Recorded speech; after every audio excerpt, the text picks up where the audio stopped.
I want to thank everyone for coming today. This book that has been written is truly to honor all of you who have come. Some of you heard me say some of this earlier, but I'm going to repeat myself. I hope it's okay. I'm Dr. Debbie. Many of you are my patients, and I'm honored that you're here today. This day is really for all of you, and it's about all of you. I would like to mention that this book could have been 7,000 patients in it. But we had to pick a quick 40, and we have a quick 40, but each and every one of you really are part of this project in your own stories that are so important. I want to tell you that some of my patients have come today from as far away as Arizona, Pennsylvania, Indiana, Ohio, and northern Michigan. And if I haven't mentioned your state, I apologize, but I'm grateful that you're here today. It's a day I want to celebrate for you, and I'm going to mention the 32 of the 47 who are in the book who have come today.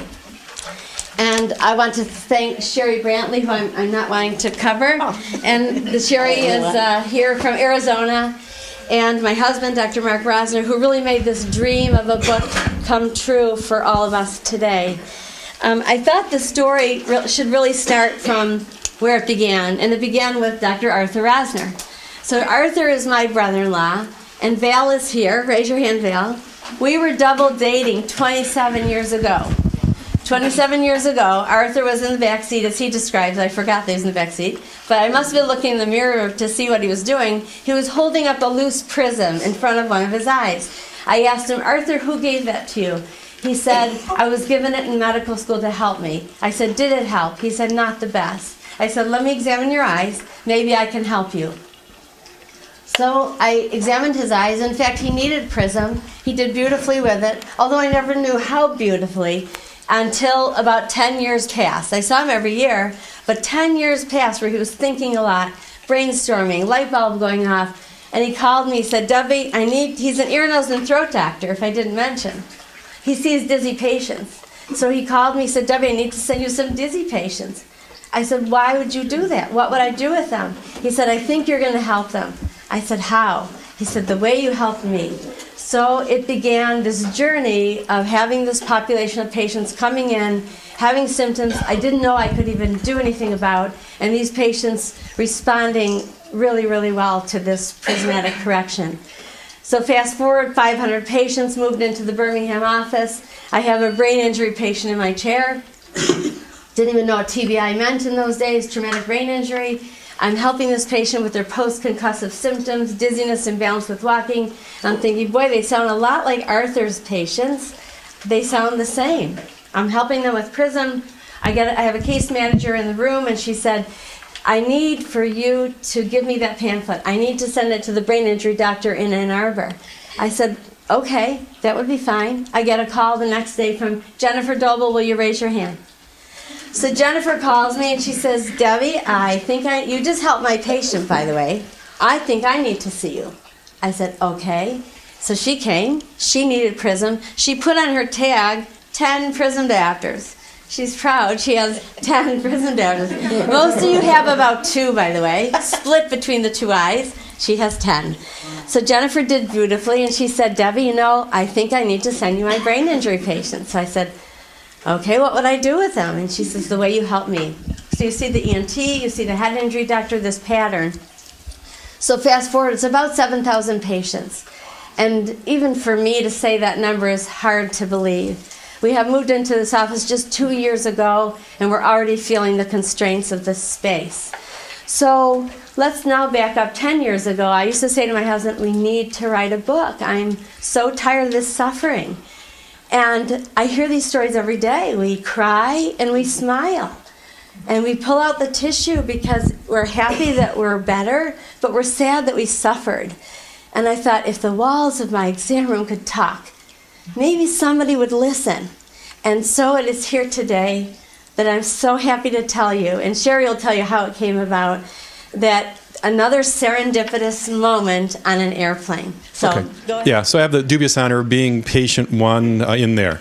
As I talked to people in the other room who were actually in the book itself, as I mentioned, they're kind of my heroes because they've, like salmon swimming upstream to get here. They went through the system and were told, nothing wrong, you must be crazy, take some psych drugs, go away, and had a myriad of other diagnoses that didn't get them there. My short part of the story was the book, other people heard it. Let me just refresh a little bit. I had gone and I got some glasses that didn't fit right, and I would fall downstairs and walk into parking meters and street signs and see double, and was told there was nothing wrong, just suck it up. And I ended up seeing the chairman at the University of Michigan who was kind of telling me the same thing, had his foot out the door and one hand on the door handle, and I called him back in and said, there's something wrong with my glasses. He goes, well, you're just a dumb medical student. What do you know that I don't know? And I said, well, I can tilt my glasses and make the headache go away. It's got to be something with my eyes. Being a young scientist, you figure those things out. So that's when I was given a handheld prism, and then you heard the story that went from there. We've had lots of challenges overway. The rest of the medical community really doesn't believe in this yet. They're starting, but there's still a lot of pushback from the ophthalmologists and optometrists. And some of it has to do with manpower. Most ophthalmologists don't believe that the eyes cause dizziness or headaches. They also don't have the time to spend a half a day with you to make sure the glasses are right. Most optometrists, as Debbie's talked about, don't have the training. So you say, we want you to take care of sick people with disability papers and barf bags and walkers and referral letters and bill medical insurance. They're looking at like, what are you talking about? We didn't learn anything about that. And so there'll have to be a whole group of people that get trained to do this. It's fun to see. It's kind of like watching a child grow up or a seed grow into a plant. We started this 20 years ago. And, the people who've been involved with this have all done this after hours. This has been funded with our own time, sweat, whatever. No one's gotten paid to do this with the after hours work. I put in probably 2,000 hours. Mark's probably put in same. Debbie probably close. Dr. Doble a whole bunch. And so, as I tell people what I do, I said, well, I'm an ears, nose, and throat physician. I'm double boarded in sleep. And my hobby is doing research in visual causes of dizziness and headaches, which is this. There are lots of people involved that have done this. The people with their stories will hopefully get other people that are there. Someone who took a lot of effort after hours from her full-time job to go ahead and write a book on the topic. Just things for people in there to let you know where we are. Medically, we do have some research going on with parts of the ear called the utricle. I believe that has a lot to do with VH. As I mentioned in the other room, I also think there still needs to be work done on the orthopedic side dealing with physical therapy, chiropractor, massage, because a lot of the vertical heterophoria patients, they walk around with their head tilted a little bit, and even though you straighten it out with Prism, the muscles and spine probably don't get all the way back to normal. And one of the questions I ask is when people get better and you give them a vision questionnaire, they get their Prism lenses and they're 50 to 80% better. I'm the troublemaker. I'm like, well, what about the other 20% that's there? And so I'm wondering whether or not if we do some stuff to the neck and spine, whether we can get better. So that's looking forward to the future. I think we're going to give this over to Sherry, who's the one who actually put all this together in her after hours, just like all the rest of us. Thank you so much, Dr. Rosner. First of all, I want to say that I really appreciate how candid and intimate the interviews were that all of the patients were able to have with me. None of you guys had met me yet. You knew nothing about me, but you were really honest and open about what you had been through, what your experiences were, how you had been told that it was all in your head, you were crazy, how you had been medicated. And a lot of you did want to give up hope, but there was something in you saying just one more try, maybe one more doctor might be able to make the difference for me. What I wanted to share with you is, as Dr. Rosner was saying, it was very serendipitous the way we met. I'm originally from Michigan, but I now live in the Arizona area. And I have now for the last 7 years.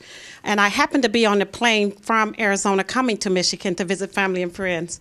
Now, you have to understand that Dr. Rosner, who's married to Dr. Debbie Feinberg, he's very persistent. So he sat next to me on the plane, and I was already going in my mind, how many family members I'll be able to visit. You have to travel to different cities, and I'm like, this is just going to be overwhelming. And he started talking to me about this vertical heterophoria, which, of course, I knew nothing about, never heard anything about it, anything like that. And he saw that I sometimes tilted my head. And so he started giving me this survey verbally. And he's asking me things like, do you get anxious when you're in crowds? And I'm thinking, maybe I just don't like people. Do you have double vision? Do you get headaches and things like that? And I found myself going, yeah. And by the time I got to the 6th, yes, I'm thinking to myself, wait a minute, I don't know this guy. Why am I giving him all this information? So he said to me, he started telling me about the difference that Dr. Debbie was able to make with her patients in the clinic. And he said, how long are you going to be in Michigan? And I just happened to have a 10-day stretch that I was going to actually be visiting during that particular time period. And so I told him that, and he said, do you mind if I have my wife come back here and talk to you, and she can tell you really about how it is, how she works with the patients? And I'm thinking, if she's less persistent than you, yeah. That'll work. So they switched seats. And Dr. Debbie came, and she told me about all the work she was doing. And they both could tell I was kind of skeptical because, you say people come in with a cane or a wheelchair, and they're walking out, and I'm going, okay, yeah, that sounds good. And she said, we really would just like to get this information in a book. And I said, I just happen to be an author of 5 books so far, and that sounds like a project I can probably, take a look at. And so they said, do you have any time where you can come by and take a look and see what she does? And I actually wound up going 2 days during the time that I was in Michigan that time. So it was a few family members I didn't see, but that was fine. But I was able to actually see and talk to some of the patients, and I'm going to tell you guys, I couldn't believe it. I literally could not believe the difference that she was able to make with the patients that had come in. And some of the patients that had talked to me were past patients of hers, so they told me about all the other ordeals that they had gone through prior to finding out about vertical heterophoria and what it was. So one of the things that I did share with some of you when I interviewed you was that I too had quite a few problems that I'd never ever saw as problems. Now, most of you probably would. If you're walking down the hall and you're knocking paintings off the wall, you might think that's a problem. I just figured I'm just walking too close to the wall. And then I also had a problem with getting on escalators. And I didn't know it at the time, but of course it had to do with my depth perception. But especially if I was in the airport, because then you've got a suitcase. Were you there when I fell down the stairs at the airport, Heather?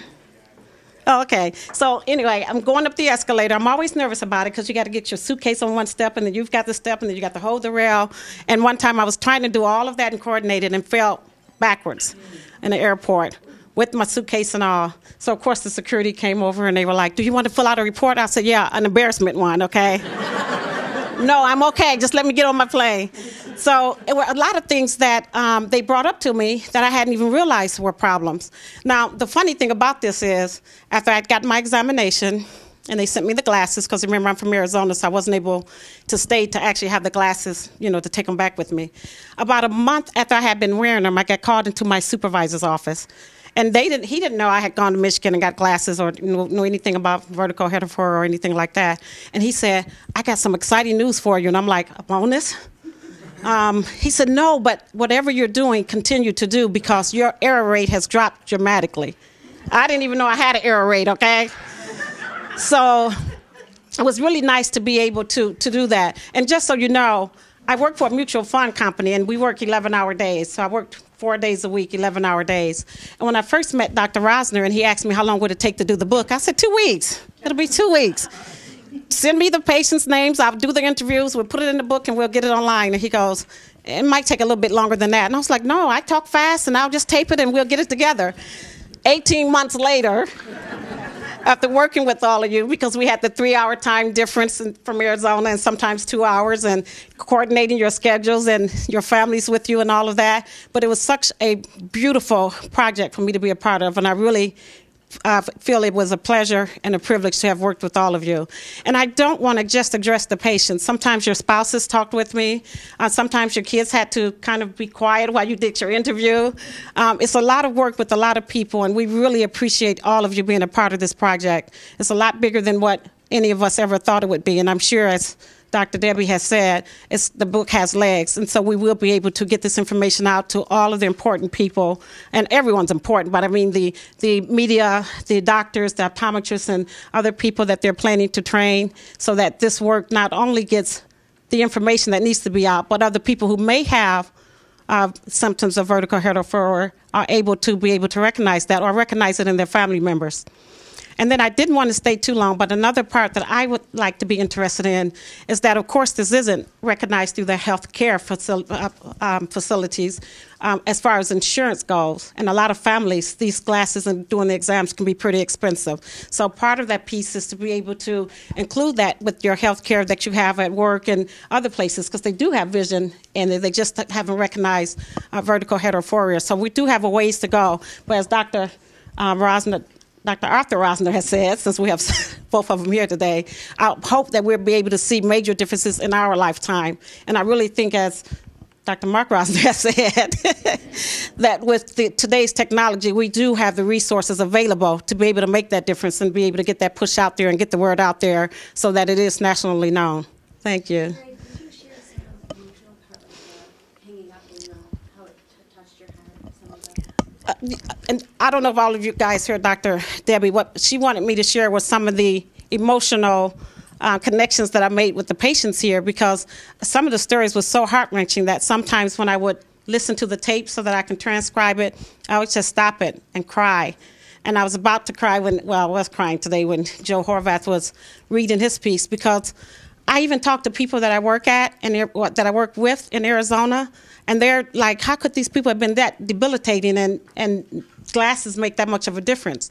But when people aren't able to go to drive and they no longer are able to work, and as Carl Fansel was saying, they lose their job, their house, sometimes your marriage falls apart. All these time goes by and you don't know what's really wrong with you. People are telling you it's you, you're imagining things. It was just hard for me to hear. And for some of the older patients who where years ago none of this information was available and we didn't have the technology that we have, they were mislabeled as, just being lazy students who did not want to read.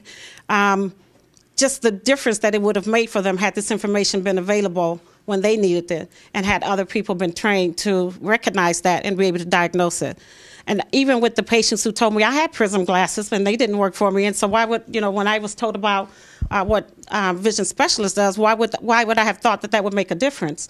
But it does make a difference. You have to be able to have a doctor that knows how to work with vertical heterophoria and how to work with the prisms and how to do the minute, accurate testing that needs to be done in order for each of you to be able to have exactly what you need so that your symptoms can either be eliminated or, decrease some. So it was very heartbreaking and heart-wrenching for me, but I enjoyed every moment of this project. We're talking with all of you, getting to hear your stories, and I'm so happy that I get to see you face to face. I really appreciate that. And now I'm going to turn it over to Mark Rosner, Dr. Mark Rosner. Thank you.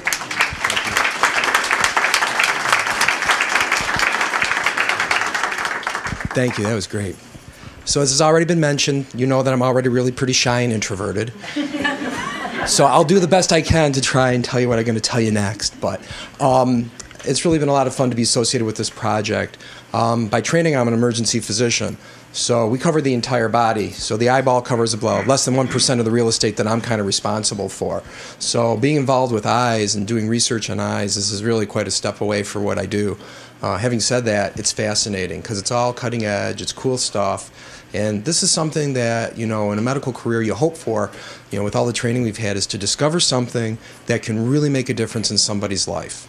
In my setting in the emergency department, I occasionally get to save lives. And it doesn't happen every day. I'm pretty jaded about, how much difference did I really make? You get somebody in and they've got pneumonia and they're pretty sick, and we give them antibiotics and some oxygen, and, they start to feel a little bit better, and they come in the hospital for a few days and they convalesce over 2 weeks and then they get better. That's mostly what I do, things like that. With Debbie, they come into this office here and they're sick. They're really miserable. And within 20 minutes of getting the application of the lenses, they don't really feel anywhere between a third and a half way better. In my side of the business, we call that a miracle. And it's really cool. So this place to me is just a little miracle factory and seems to do this on a routine basis. So to be involved with something that can be disseminated like this would be, it's a dream for anybody who's involved in medicine. And I'm really fortunate to be involved with this. I want to use the rest of my time to, first of all, thank you all for participating with the projects, those of you that are in the book. We appreciate your time because this is an opportunity now to get the information out to the rest of the world and let them try and figure out and catch up with where we are. But we're just one center, and we really are the only place in the world that's doing it to this degree and to this level at this point in time. And it just can't stay that way. This information is too important. We guess that it impacts anywhere between 5 and 10% of the population. That's globally. So there's millions and millions of people that are impacted by this. And it's really impacting their life, and it changes the way they live their life. Sometimes they're labeled as ADD or reading disabled in the beginning, and they never get a fair start. Sometimes they end up having problems later on with headaches and dizziness, and they get disabled and they can't work, and they have trouble being parents. So with that in mind, this work is really important to disseminate. So I'm going to try and recruit all of you. We talked earlier about the fact that, you are our heroes. I'm a traumatic brain injury rehabilitation doctor in Ann Arbor, and I came to Debbie as a patient because I couldn't find an eye doctor that could get my glasses right, and some ophthalmologist put Prism in one lens, and it made me worse. And so anyways, I learned a lot from Debbie and then started referring her my brain injury patients. So I'm not going to go a whole lot further than that. I'm just going to say I'm really honored to be here. And I was going to tell you, you'll notice in every chapter of the book, the way Sherry wrote it so eloquently, is that you all refer to Dr. Debbie as Dr. Debbie. And I have 1 foot in academia and 1 foot in my office and with my patients.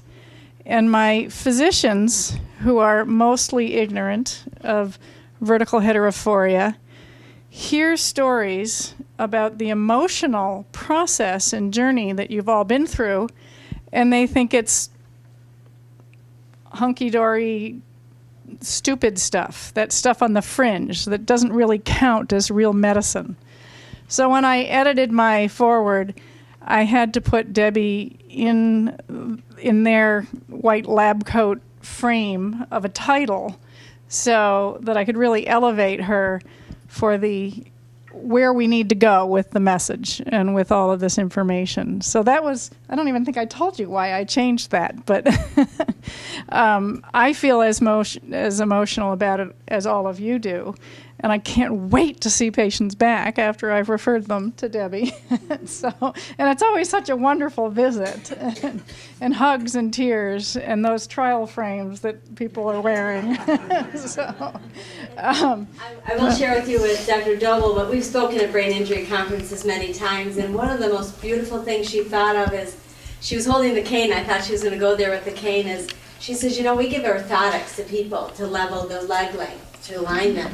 She said, Debbie, this Prism, not me, all of my colleagues, this Prism is like a visual orthotic. We're aligning their world, we're aligning the images, it gives them their sense of balance, it gives them a sense of where they are in space, and they're not overwhelmed anymore. And when Arthur and I were starting to write this questionnaire that now is going to be published as a validated tool, he said, Debbie, ask them, are they overwhelmed in big spaces? I said, why would I ask them that? He said, because they all are. I said, okay then. So we asked that, and I cannot tell you how many patients say, I don't like the malls, I don't like those big open, those tall stores like the Costco. So I was a psych minor in college. I didn't share this with you, but when I first started working with this population, and they were wearing the Prism, they would say, I feel so calm. And I said, really? And they said, yeah, I feel really relaxed. Did you give me Xanax? I said, what? I don't have any pills. And they said, but I feel like something you did released my tension and my anxiety. And here I am, a psych minor, thinking, wow, this is really interesting. So I would come home, I'd say to my husband, Mark, he's my questionnaire and data guy. Add anxiety. I got to ask them about their anxiety because they all have it. So we now track it. As you know, when you come in, I say, how are your headaches, dizziness, nausea, imbalance with walking, light sensitivity, and anxiety.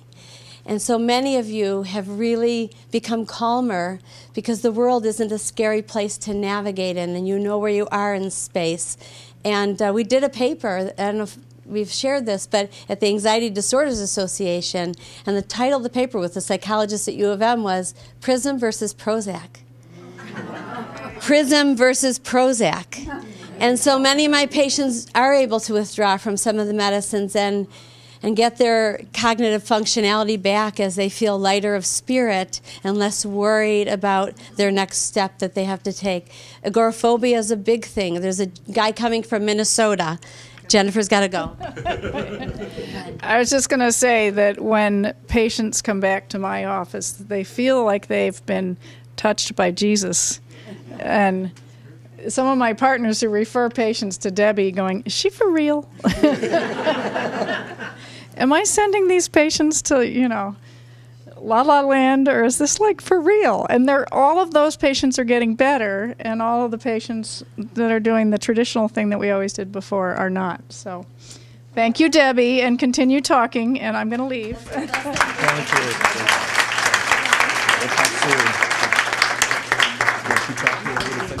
I just have one quick story to tell, and so many of you know these stories, but because of the website, because of the internet, because of Google, people have traveled from around the country and the world to the office. And while it makes me happy, it's not the way it should be, and many of you know that our goal is to train our colleagues around the country. But it has also brought the knowledge forward. And so people Google their symptoms, dizzy while driving, up pops the website, and they say, my eyes, this is my vision, and they'll fill out the questionnaire, they press send, it goes right to my phone, wherever it is nearby, and I call them back, and I call everybody back within a day or two if I can, and I talk to them, and I say, this is your score on the questionnaire, you are 45, anything higher than 15 is significant, and I think you can come. And I do my 5-minute cover test, which I'm teaching some of you guys, 5 minutes of covering an eye. The symptoms start to dissipate within 5 minutes. It calms the body. So sharing that knowledge over the internet has been powerful. We have a young man wanting to come from Minnesota. He has been agoraphobic, which is a classic symptom of patients afraid to go out of the house because of how they feel destabilized walking in the open world. And he will be coming. And he was a computer programmer, and he just declined. So we did our 5-minute cover test, and he started crying on the phone. He said, oh my God, it is my eyes. I thought it was my eyes. But he'd been to 5 other doctors. And so you all know these stories. You are those stories. And now you're on the other side. But I just thank you for coming. I'm so grateful for each and every one of you for being here. If we have time to share, as we did in the other room, I hope that we get to do that. Yes. Oh, there's somebody that wants to show you a bottle that you brought. It's a demo bottle. Vicki is in the way back. Vicki, could you stand up? Come on up to the front if you could. Vicki comes to us from Myrtle Beach on a family trip that she left, a reunion. Gatlinburg. She hails, Gatlinburg, Tennessee. She actually hails from Indiana. So go ahead. I got it. 2 weeks before I turned 60, I woke up and my vision was messed up. My vertigo, my gosh, and next thing you know, I'm holding on to the walls to walk to the bathroom or anywhere. Migraines. 15 months I lived that way. I was told to sit in a chair. And it's very hard to do. The dog needs to go out. I can't get up and let her out. I thank my husband, because if it hadn't been for him, I would have been gone a long time ago, because he had to help me in and out of the bathtub, help me get dressed, everything. I couldn't do anything on my own. I went to a neurologist, had tests done. I went to an ears, nose, and throat doctor, had tests done. I went to a Balance Research Center, had tests done. I was in therapy. I was sent to a head pain hospital for 15 days. I left there with prescriptions, which we filled on our way to Dr. Debbie's office. Somebody at the head pain hospital, and I do not know who it was still to this day, made me an appointment with Dr. Debbie. On our way to Dr. Debbie's office, we filled those prescriptions. These are my prescriptions that I left that hospital with. These are narcotics, worth a lot of money probably on the street. I did not take. because I found my angel with wings, Dr. Debbie. The day I saw her, I was cured. Not totally, completely, because I was still on some medications and needed tweaking, like all of you know.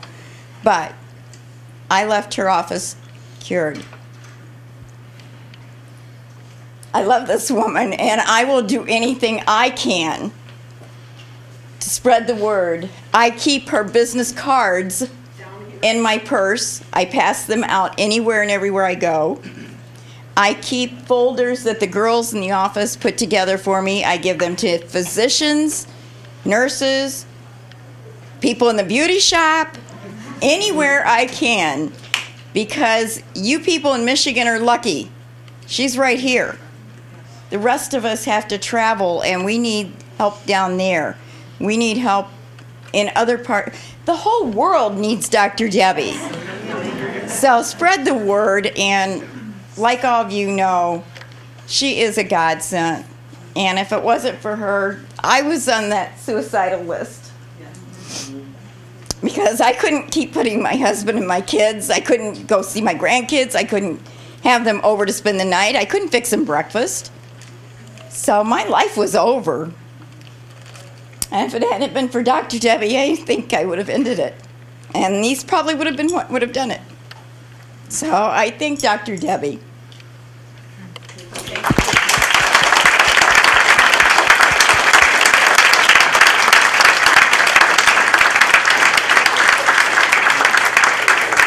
Okay, so just along those themes, which is what I was going to get to next, is we do have to spread the word. So if you are from out of state and you have an optometrist that you think would be worthy of training, let us know. We've just started our training course. It's just gotten put together because we can't be the only office that's doing this. Now, first I have to let everybody know, my vision is hugely improved, but Dr. Debbie will understand this. I have tinted contacts in. I wore them because it's a sunny day, and you guys are all really dark.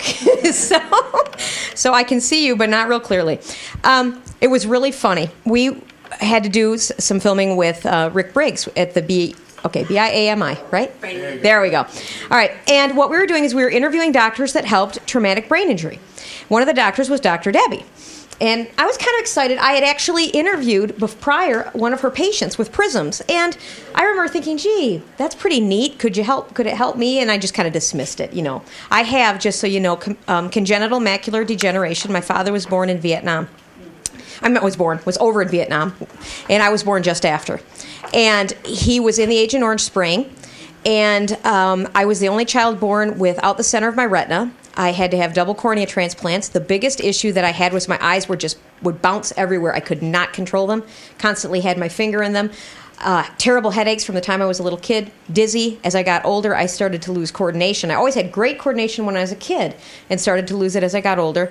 And actually started having, I have a really good memory, but I started having memory problems. I started having ADD, ADHD type of symptoms. I really thought I was losing it. And I obviously kept it to myself because what do you say? You know, I was embarrassed. I was 40 years old. So we went to interview Dr. Debbie for this seminar.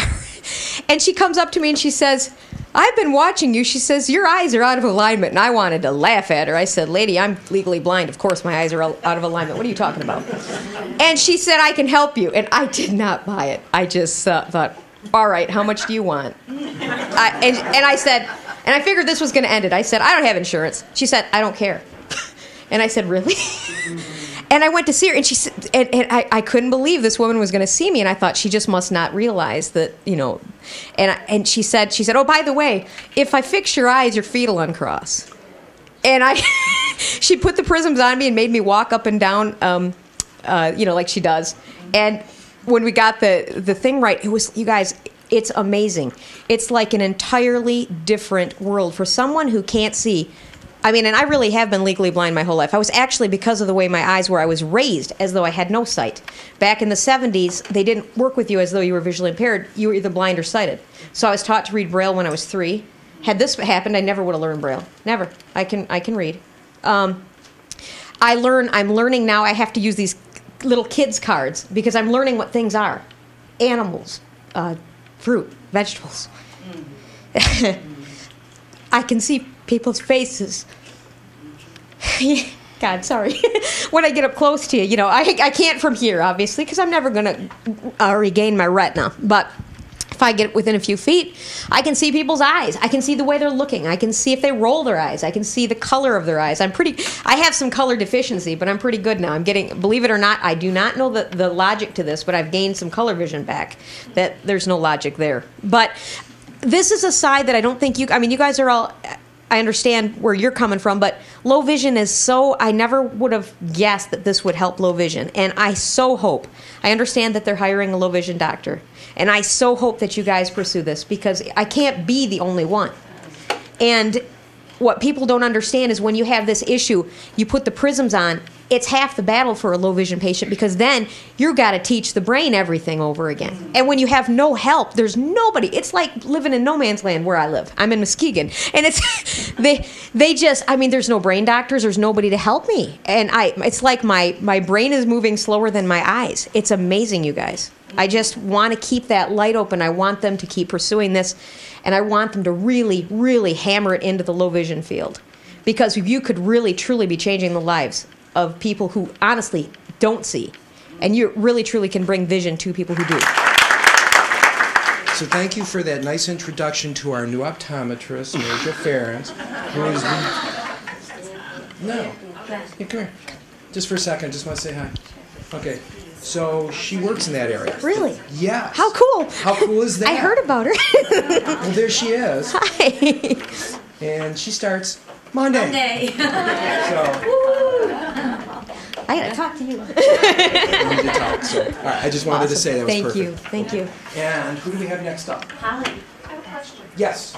And if you've addressed this already, tell me, but this makes so much sense, common sense to me. I've seen Debbie's work with my daughter, who wasn't in a car accident but had issues of nausea from birth. What's being done to train neurologists, other primary care doctors, other ophthalmologists, and other optometrists to this problem that seems very common, not just with TBI victims or stroke victims, but kids with ADD?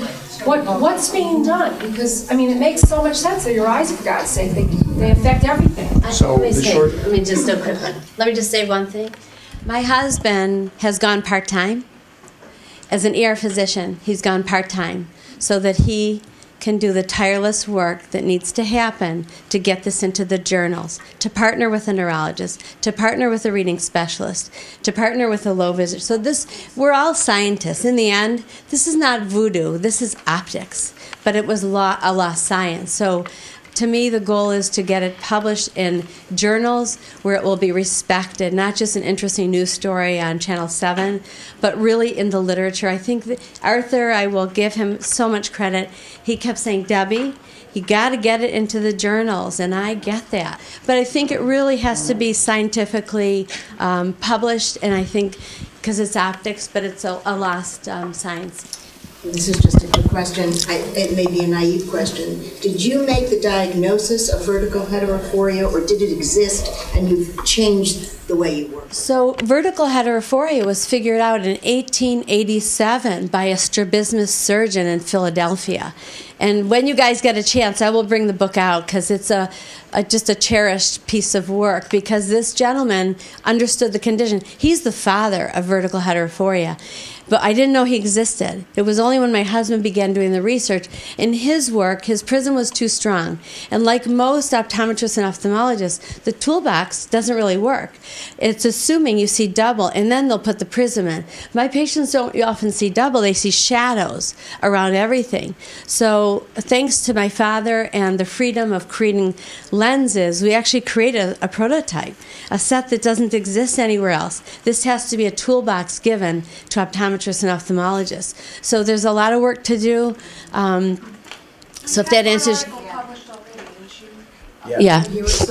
PM&R Journal. So that was a peer-reviewed article, which was really good. Yeah. And that was in 2010. And I have data now for 9 papers that I need to actually sit down and write. That's why I went down to half-time. We've got our data that needs to go into the neurology literature with regards to headaches, the TBI literature once again, the anxiety literature, because that's psychiatric, so that's all new. Reading, learning disabilities, because that's all new. So we got a lot of, and then of course optometry. So, and then I would like to say that my father, Paul Feimer, Dad, raise your hand. And if you can see my dad. My dad gave me the freedom to spend as much time as I needed to with patients, and that was the gift of all. Because I could say, how do I figure out this population? Arthur was sending me these dizzy patients I had never seen before. How was I supposed to help them? And so having that gift of time, having the gift of a lab where we could grind lenses, it really was organic. It evolved over time. It's now 17 years. But as it spread, it began to be a science that we realized had to be moved forward. And that's when the publication started. So the lenses that I use are not really available in most offices. We're going to teach my colleagues. We're setting up an institute. I'm going to start with my out-of-staters. We have 400 people who have traveled from 47 states. And I'm not happy about that. I'm happy they've come for help, but there needs to be somebody in Indiana and Ohio and Pennsylvania and California. And I'm a medical speech-language pathologist, and my whole patient population is traumatic brain injury. Are you finding any connection to cognition with? I mean, my patients can really talk to you. And Polly, you know, this might be a great time because you're Holly's. She'll tell you her background. Hi, I'm Holly Bellion, and I teach in academia, so you probably want me to hold this away because I will project to the back of the room. I do physical therapy, and I have for 27 years, so I'm treating those TBI patients, right? I'm working with all these people who come in with dizziness, and they've been to see all these doctors, and no one is helping them, and they're falling down. And then I get hit on the head with a TV at work. One of those that swings out from the wall in an emergency situation. Someone codes, we go down, I'm under the bed, I'd move the TV out of the way, come up real fast, nurse swings the TV, and boom, I'm down. Missed maybe a couple hours work, that was it, was right back at it. Go the next day and I'm treating a patient, and the next thing you know, I'm sitting on the floor in front of their bed going, what's wrong? I went through all the doctors, went to the ENTs. Yeah, I had BPPV, totally different than what you get with the vertical heterophoria. No one could make me better, so I had to quit work. Because how do I work with people with balance problems? How do I fix them if I can't, you know, if I'm doing this while I'm walking my patients? It's just not a good thing. They look at me like, okay, I'm better off than you are. Why are you working with me? I had to quit work. I've done this for a long time. Division I schools I've worked at. I teach in academia. I've worked at Vanderbilt. I've worked with professional teams, football. I had to give all that up. That's really, really, really difficult. And the whole time I'm going, I work in the medical community. Why can none of you tell me what's wrong with me? Search and search and search. A friend at church finds Dr. Debbie, calls and says, do you know about this? Nope. We think you need to go see her because I think she can make you better. And she did. Amazing difference. Let me tell you, I wish I could go back 27 years to all those patients that I too couldn't make better, and I had to say, I don't know what's wrong with you. All right? Now, how do I get the science out there? I do a technique in physical therapy that is way out there on the outer limits, and all the orthopedic surgeons I work with look at me and go, no, that is not science. It's not yet. We're working on getting it there, same as Dr. Debbie is. They'll send me their family members, and they'll say, go see Holly for that voodoo thing that she does. Okay? I make them better, but they don't want to tell anybody else about it because there's no science behind it. These guys that are working on getting it done is going to make a tremendous difference to getting this out and getting it to the other states. I still am working part-time teaching, can't go back yet to physical therapy. Dr. Mark, if he needs help doing that research, I'll be the first one there at his desk saying, hand it over, we'll start getting it out there and getting it printed and published. You're on. Yeah, I mean, seriously, it's right up my alley. It's what I do. And we do have to get the word out there. I can't say that enough for you guys to say, get out there, start telling people, handing business cards. We do it. I live with a law professor. She sent law students over who are struggling. From living with me, it's like, hey, I know what's wrong with you. And she sent them over, and they've been helped, and they've been able to stay in law school. the pride that you will be able to take in helping other people is tremendous, tremendous. So take advantage of that. And I learned something new today because I have a sister who's legally blind, low vision, has been since birth. She's an albino. She started having problems after she hit 45. They thought she had MS. They put her on all these MS medications. She's injecting herself every night at 10 o'clock. She did not have MS. They still don't know exactly what's wrong with her. And I called her and said, I do. You need to come up. You need to come over and see Dr. Debbie. I think she can help you. So just keep passing the word out there and keep learning more and more and more. Thank you.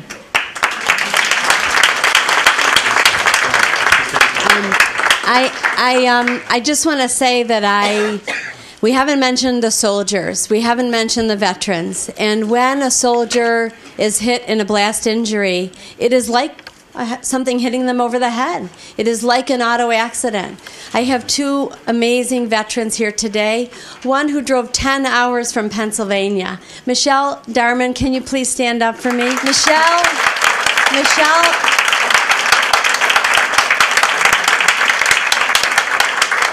She is a Purple Heart recipient, and she and my other veteran, Dan, can you wave your hand, Dan? Dan's my other veteran, and I want both of them to tell you their stories because they have served our country, and they deserve the very best care, and to give them that chance to be the people they need to be is so important. So I thought maybe Michelle and Dan can share their stories. Thank you. I don't know where to start. I deployed to Iraq in 2005 in the spring. We hit our first roadside bomb in September. I went to see a medic. They didn't send me any further than that. Put back out on duty. In that's September, October, November, I was involved in a Humvee accident. I was hit on the head again and went back to duty. In December, another roadside bomb. I lost half my team. 6 weeks later, I finally got medevaced out of Iraq. Did an MRI of my spine. I was having some issues. Sent me back for an MRI of my head, and the neurologist wanted to know when I had my first stroke. I don't know. He said, well, your MRI shows you had 3. So they're thinking it was from the 3 concussions from the head injuries that I've had. I was sent to Walter Reed, where I spent the next 2.5 years learning how to walk and talk and read and write. Unfortunately, I didn't get the reading and writing part.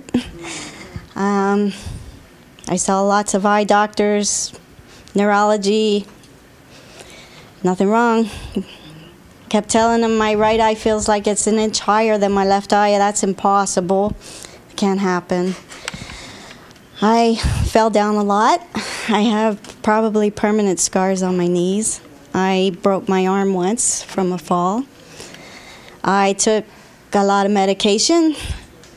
I had migraines almost daily.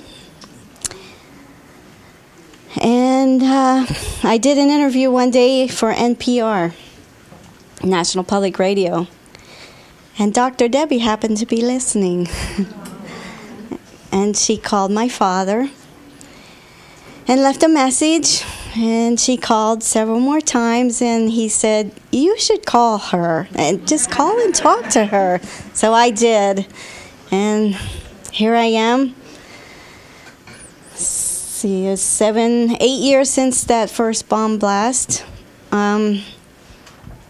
Within a few months of seeing Dr. Debbie, I gave up all my medications. And I haven't fallen down. And I've only had one migraine since then, and that's because I got hit on the head again really bad. And she helped me again. So she's absolutely amazing, and she is truly my angel.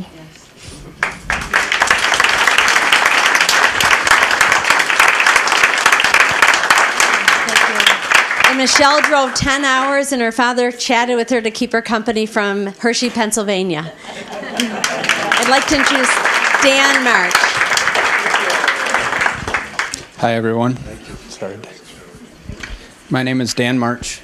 I was deployed to Afghanistan in 2005. In the spring of 2006, I was on foot patrol with a few guys, and their vehicle was hit by an IED. From that blast, I was injured, and partially broke my neck, damaged my back. I ended up with a closed head injury. I stayed in country for the rest of my deployment, which was in the middle of the summer of 2006 is when my team came back home to the States. I was suffering from migraines between 5 and 6 times a week, walking around with a cane, all the classic symptoms. I was at a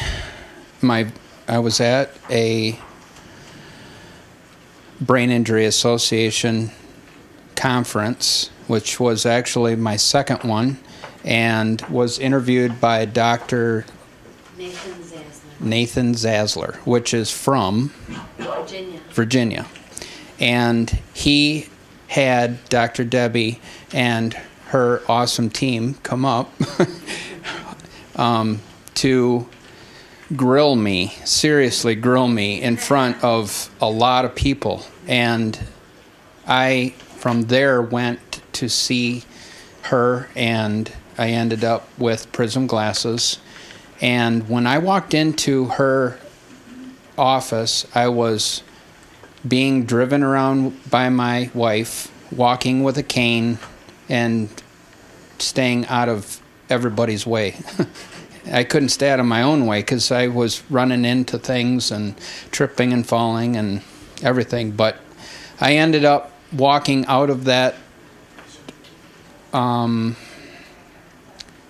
ended up walking out that day with glasses and with no cane. So I owe a lot to you, your husband, your dad, everyone here. So thank you very much.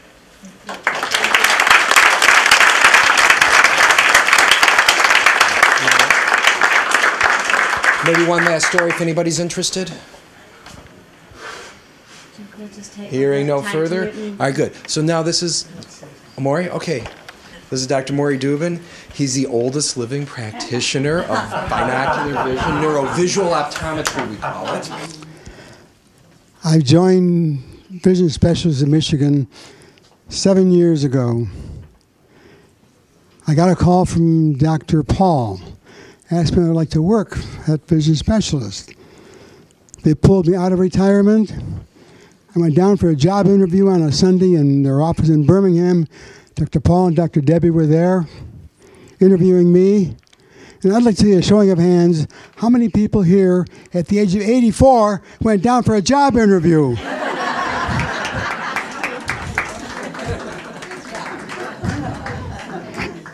Anyway, I got the job that day, and I started work. That was 7 years ago, and if your math is working, I'm 91.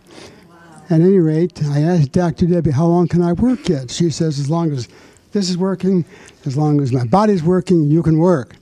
And that's what I plan on doing. One other thing I'd like to say. Dr. Debbie called me because she knew I prescribed Prism for many years. But I didn't prescribe Prism the way she prescribed Prism. So that's the basis for the call. But what I learned with Dr. Debbie is like a whole new world from a scientific perspective. We heard the patient's perspective today a lot, but this is the scientific perspective.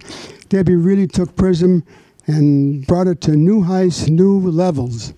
You all heard today that this was known way back at the turn of the century, and I don't mean 2000, of course. And why wasn't surgery successful? Because it wasn't. You can't be finite in adjusting the muscles in the eye surgically. Prism, you have to be a very finite amount of prism, and therefore it just didn't work. Anyway, I hope to work another 20. Wow.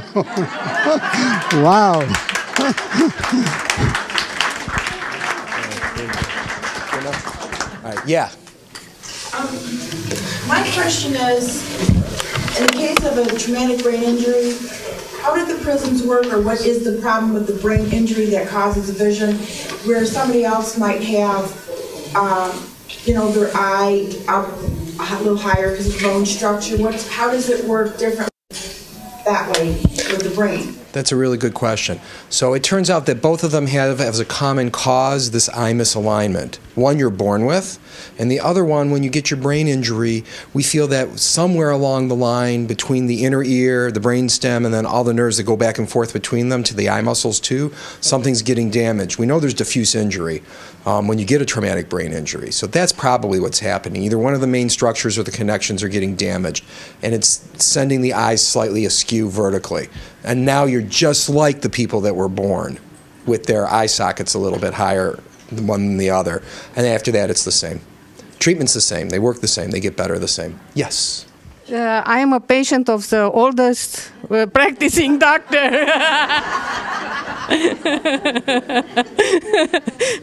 And I am lucky. I want to answer the question about TBI.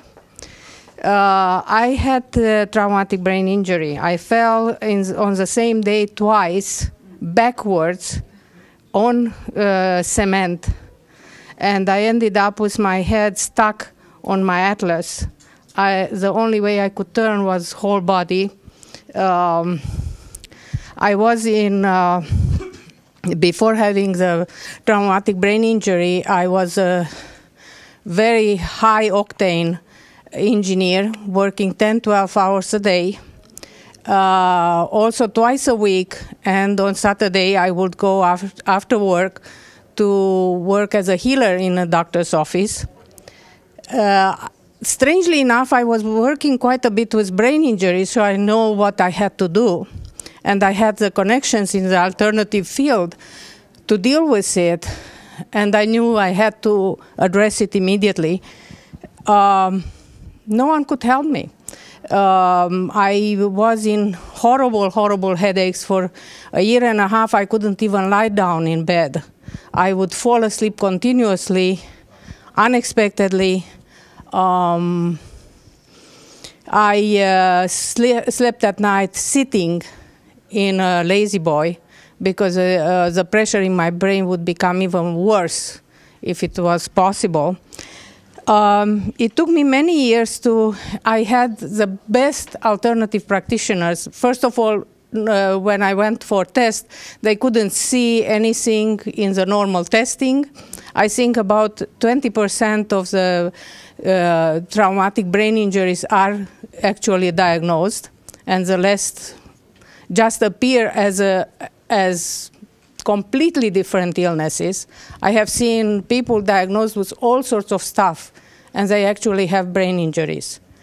From hormonal problems to ADD to anxiety to abusive behavior, you name it, and they don't know that is actually a brain injury. And what happened in my case with the brain injury, the muscle in my eye, because of the injury to my nerves, was too weak, and my eyes were just moving around continuously. So it took 3 times to come, several hours working with Dr. Dubin. He literally had patience with me to figure out what glasses I needed. And interestingly enough, I got some medication a couple of months after I got the glasses, and my glasses weren't working anymore because of the medication, some cholesterol medication. So I was able to make the connection, drop the medication, and I was back to the original glasses. So once you have the traumatic brain injury, even medications will affect you, and people don't realize. The traumatic brain injury caused me from being a high-octane engineer, working as a healer, to not being able to do anything, falling asleep all the time. I was falling asleep even while driving. My driver's license was taken away. Going to the mall, it was impossible. Driving, even if my husband was driving the car, I was nauseous. I had to have my eyes closed because a change of light, especially when we were going and trees were on the side of the road, the change from light to dark was just impossible to take. It's terrible suffering. By the time I got back, I got to come here, I couldn't, from a person, you can imagine if I was a high-octane engineer that I had to learn all the time. I was a computer design engineer, and that takes continuous learning in order to keep up with the profession. I couldn't read anymore. From reading constantly, learning constantly, I couldn't remember anything. I couldn't read. The lines would jump. They were shadowed. By the time I got here, I couldn't thread a needle, couldn't read anything, couldn't watch TV. It was too exhausting to watch TV. So I didn't know what to do with my life. My life was finished. And after I got the glasses, here I am. I am still threading needles. How many years? 4 years later? So I thank you very much, Dr. Debbie. And thank you, Dr. Dubin. So just a couple quick reminders at this point in time. We're going to go ahead and break. We're going to take the white chairs and fold them up and put them off to the side somewhere. Our staff will help us with that.